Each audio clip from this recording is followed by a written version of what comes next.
lot of more stress and anxiety. But severe mental illness is equally distributed. Students को भी तो है.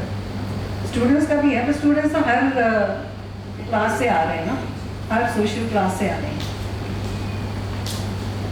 So, and 80% of those afflicted with mental illness, even for more than 12 months in India, do not receive treatment due to the stigma. Out of that, yeah, 15%, 80% don't receive any kind of treatment. At least for a year they don't receive. Maybe after a year something happens, somebody gets picked up and they get treatment. एक साल तक एक doctor, एक professional के पास पहुंचने में एक साल लगता है. By the time they come to us, they are already well entrenched. Unless we identify them very quickly, because we have some very aware family members who can just pick it up. So that's why awareness is so important. The earlier you catch it, better the treatment results. Next one. Extent of the problem. So you see, 1 out of 7 Indians suffer from variety of mental health problems. All type of problems. Okay, 1 in 7. Which amounts to in numbers actually 19.73 crore Indians have mental health problems. And 5.6 crore Indians suffer from depression. Just one disorder.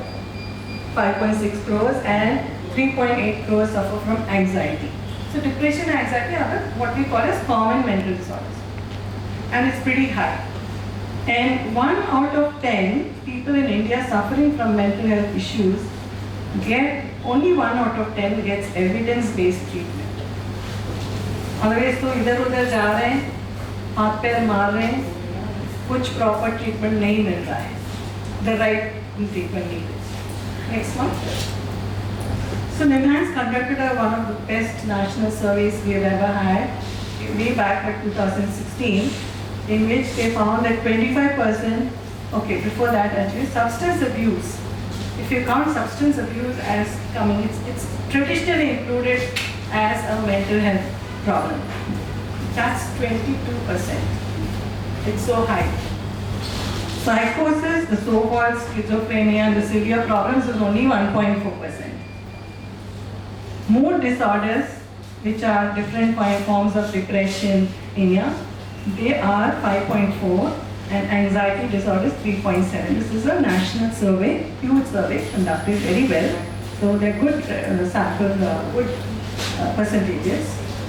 And 25% of all these mental health problems actually increase post-COVID.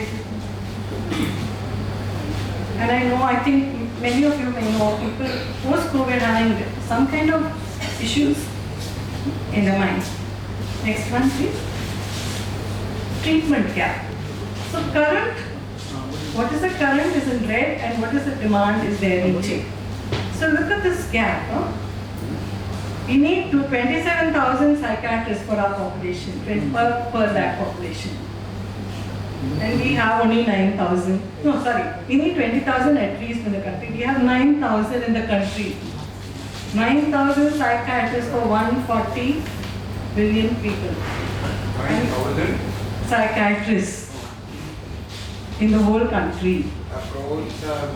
Puri desh mein 9,000.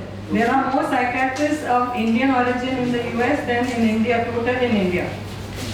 And we have 1,000 clinical psychologists.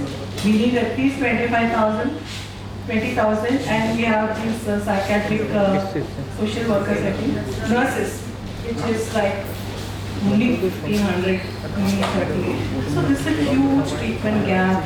So we need to really wake up and find how we're going to fill that gap. And the government is trying to do something, increasing the seats and all. But kitne saal?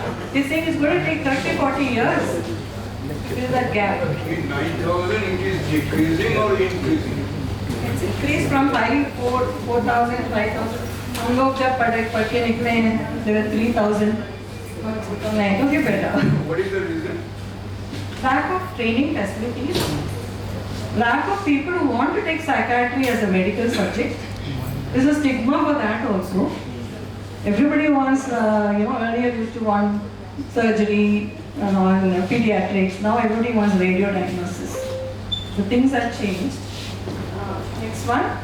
Impact on the industry. So this is the impact on the industry.